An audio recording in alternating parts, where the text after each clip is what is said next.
So, update sa isa naming inahing baboy. Nagkapilay nga siya. Nung lunes ata o linggo ng umaga. Dahil siya ngayon, malakas naman kumain. Kaso yun lang, nanginginig yung nanginginig. Tsaka nagkapilay. Hindi niya mailakad ng maayos. Pero tinawag ko naman na yung technician ng baboy. Tinignan niya. Lack of calcium daw. Hindi naman. Kasi kung bali daw, nagka-violet na dito. Hindi naman.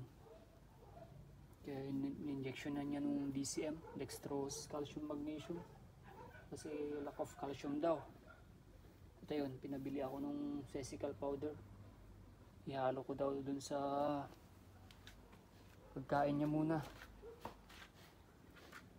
At tignan ko ng isang linggo kung magbago yung paa niya. Yun, tatawagin ko ulit yung technician ng baboy pag nag-iba o hindi nag-iba yung kan. Yan, sana bumuti siya kasi buntis pa naman ngayon to.